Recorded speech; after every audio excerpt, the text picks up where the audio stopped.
విశాఖలో జరిగిన రాష్ట్ర స్థాయి సమావేశంలో వైఎస్ షర్మిలపై ఏఐసీసీ సభ్యురాలు పద్మశ్రీ సంచలన వ్యాఖ్యలు చేశారు. వైఎస్ షర్మిలారెడ్డి స్వార్థ ప్రయోజనాల కోసం కాంగ్రెస్ పార్టీని వాడుకుంటున్నారని పద్మశ్రీ మండిపడ్డారు. వ్యక్తిగత కారణాలతో ప్రతిపక్షంలో ఉన్న జగన్మోహన్ రెడ్డిని విమర్శిస్తూ కాంగ్రెస్ పార్టీని షర్మిల దిగజారుస్తున్నారంటూ పద్మశ్రీతో మా ప్రతినిధి చంద్రశేఖర్ ఫేస్ టు ఫేస్. చరిత్ర కలిగినటువంటి కాంగ్రెస్ పార్టీని సొంత ప్రయోజనాల కోసం ఏపీ పీసీసీ అధ్యక్షురాలు షర్మిలారెడ్డి వాడుకుంటున్నారని చెప్తున్నారు. మనతో పాటు ఉన్నటువంటి ఏఐసీసీ సభ్యురాలు పద్మశ్రీ మనతో పాటు ఉన్నారు. వారిని అడిగి మరిన్ని విషయాలు అయితే తెలుసుకునే ప్రయత్నం చేద్దాం.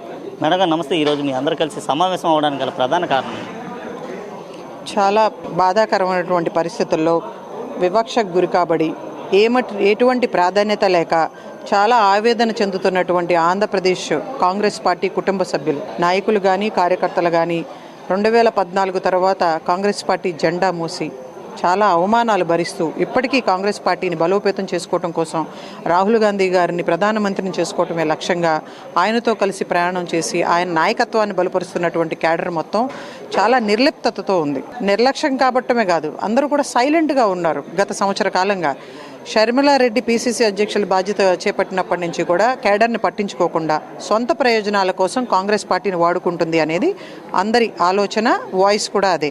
అటువంటి పరిస్థితుల్లో గత సంవత్సరం ఎలక్షన్ టైంలో కూడా ఆమె పార్టీ కేడర్కి, పార్టీ కోసం కష్టపడిన వాళ్ళకి టికెట్లు ఇవ్వకుండా అన్యాయం చేసి పార్టీ ఫండ్ వస్తే అభ్యర్థులకు ఇవ్వకుండా ఆమె దాచుకుని పెట్టినటువంటి ఇబ్బందులు అంతా ఇంతా కాదు.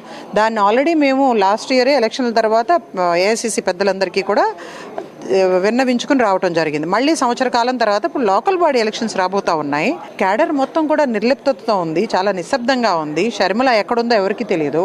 3 నెలలకు ఒకసారి వస్తుంది, ఎప్పుడో ప్రెస్ మీట్ పెడుతుంది, దాంట్లో కూడా సొంత ఎజెండా పెట్టుకుంటుంది. ఆస్తి తగాదాలు, టార్గెట్ జగన్ రెడ్డి. దానికోసం ఏదో వాళ్ళతో ఇప్పుడున్నటువంటి ఎన్డీఏ కూటమితో ఆమె ప్యాకేజీ తీసుకుందని చెప్పి రకరకాల కథనాలు వినిపిస్తూ ఉన్నాయి. అటువంటి పరిస్థితుల్లో మేమందరం కాంగ్రెస్ పార్టీ వాదులుగా, కుటుంబ సభ్యులుగా ఒక ఆలోచన చేసుకుని 26 జిల్లాల నుంచి కూడా మొత్తం అందరం కూడా ప్రతినిధుల్ని ఇక్కడికి రావటం జరిగింది. అన్ని రిప్రజెంటేషన్స్ 26 జిల్లాల నుంచి కూడా మేడం కృపారాణి గారు సోనియా గాంధీ గారికి, రాహుల్ గాంధీ గారికి సన్నిహితంగా ఉంటారు. మేము ఎప్పటి నుంచో కూడా అందరం కలిసి ఆమె మాతో ప్రేమగా ఉంటారు, చాలా గౌరవిస్తారు క్యాడర్ని. అందుకని ఆమెను రిక్వెస్ట్ చేస్తే మీ ఆవేదనను అర్థం చేసుకోగలనని చెప్పి ఆమె వచ్చి స్వయంగా కూర్చొని 4 గంటల పాటు అందరి బాధలు విని, ఇబ్బందులు కూడా ఆమె అర్థం చేసుకుని ఏఐసీసీ పెద్దలకి మీ బాధ అంతా కూడా తెలియజేస్తాను అని చెప్పి రిప్రజెంటేషన్స్ తీసుకోవడం జరిగింది. దీని ద్వారా మీ అందరికీ కూడా న్యాయం జరుగుతుందని కూడా ఆమె భరోసా ఇవ్వడం జరిగింది. ఇదే కదా మేము కోరుకుంటా ఉంది.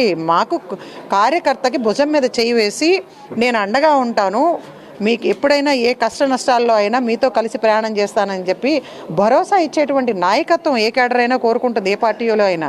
అటువంటిది కాంగ్రెస్ పార్టీ, ఇంత చరిత్ర కలిగినటువంటి కాంగ్రెస్ పార్టీ, ఎన్నో ఒడిదుడుకులు చూసినటువంటి కాంగ్రెస్ పార్టీ 2014 తర్వాత అసలు కాంగ్రెస్ పార్టీనే లేదు అని చెప్పిన సందర్భంలో ఇన్ని లక్షలాది మంది కార్యకర్తలు ఉన్నటువంటి కాంగ్రెస్ పార్టీ నిర్లక్ష్యం కాబడతా ఉన్నారు. ఎటువంటి ప్రాధాన్యత లేకుండా చాలా ఇబ్బందులు, అంటే చాలామంది కన్నీళ్లు కూడా పెట్టుకుంటున్నటువంటి పరిస్థితులు.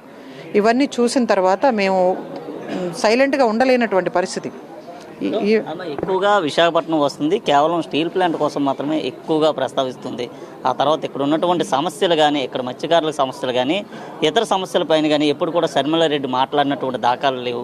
ఈ మధ్యకాలంలో జరిగినటువంటి పెహల్గామా దాడిలో మృతి చెందిన కుటుంబాన్ని పరామర్శించింది తప్ప ఆపరేషన్ సింధూర్కు సంబంధించిన విషయంలో కూడా ఎక్కడ మాట్లాడిన పరిస్థితి. దీన్ని ఏ విధంగా చూసుకోవచ్చు? ఆమెకి ఏది అవసరం లేదండి. కేవలం ఆమె మీడియాలో కనపడటం కోసం ఆమె కొంత ఎప్పుడైనా ఆమెకి తగ్గిపోయింది, ప్రచారం తగ్గిపోయింది అనుకుంటే అట్లా అసలు స్టీల్ ప్లాంట్ ఇష్యూ వచ్చినప్పుడు మొట్టమొదటగా 2000 మంది ఉద్యోగస్తులు ఢిల్లీ వస్తే నేను స్వయంగా దాంట్లో పాల్గొని ఉద్యోగస్తులను తీసుకెళ్లి కేసీ వేణుగోపాల్ గారికి అందరికీ కూడా రిప్రజెంటేషన్ ఇప్పించింది నేను. పార్టీ క్యాడర్కి అందుబాటులో ఉండకుండా ఫోన్ నెంబర్ ఎవరి దగ్గర ఉందా? మీ మీడియా వాళ్ళు ఉంటారు కదా, మెయిన్ ఆఫీసెస్ ఉంటాయి కదా, ఒకసారి ఫోన్ చేసి అడగండి. ఆమె చుట్టూతా ఉన్న వాళ్ళందరూ కూడా ఒక డెకాయిట్ టీం అంట.